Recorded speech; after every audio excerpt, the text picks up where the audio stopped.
Hammaga assalomu alaykum. Gentra zaslonkasi yuvilgan. Hozir обучениeni tushuntirib o'taman.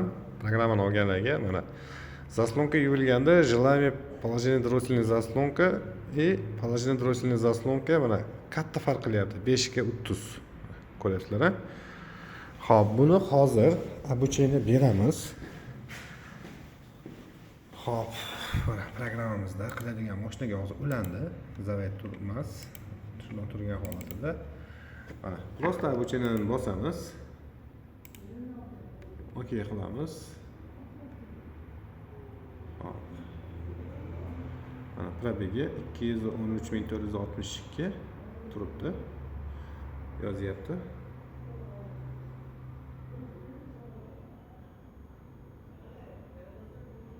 Hop, mana bo'ldi, yozib bo'ldi.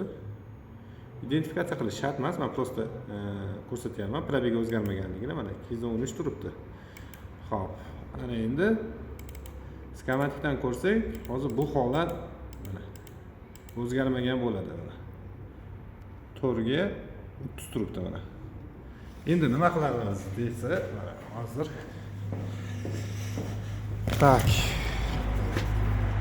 Shu holatda zaslon nimani zamok ochiq holat mana mashina tomonga o'tmadim.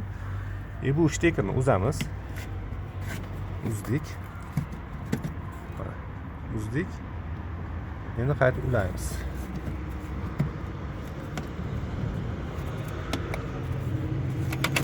Mana uladik.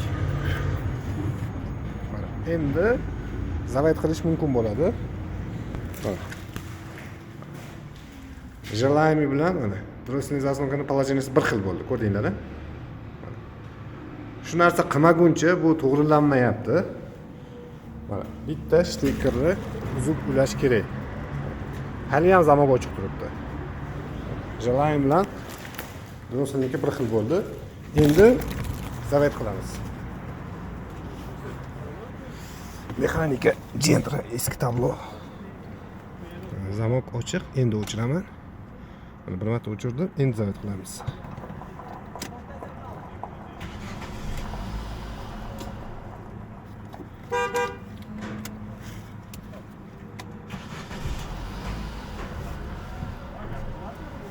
Mana zavod qilganimizda ozgina o'ynaydi boshida.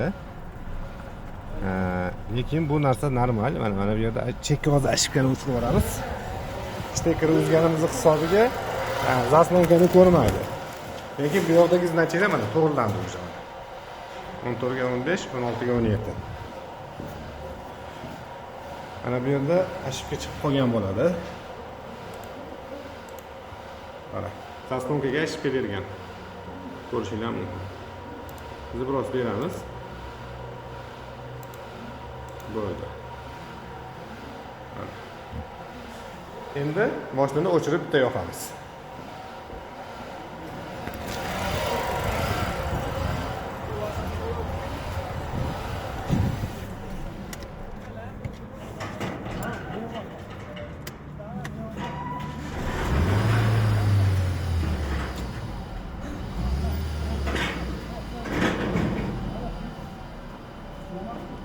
Texod o'ynashi уже to'xtadi.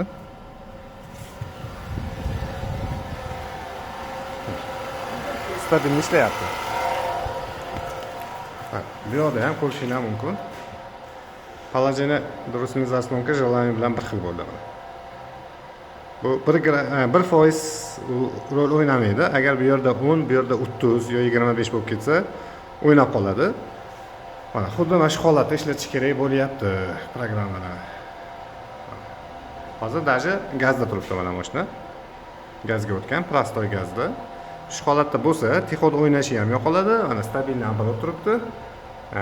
И оборот ushlab qolishi ham yo'q bo'ladi. Hop tushundinglar-a? Birinchi mashina keladi. Zamok ochib qo'yamiz, обучение qilamiz programmadan. Undan keyin shtekerni, bu shtekerni uzamiz. Bu shtekerni uzib turib, zamok ochiq bo'ladi.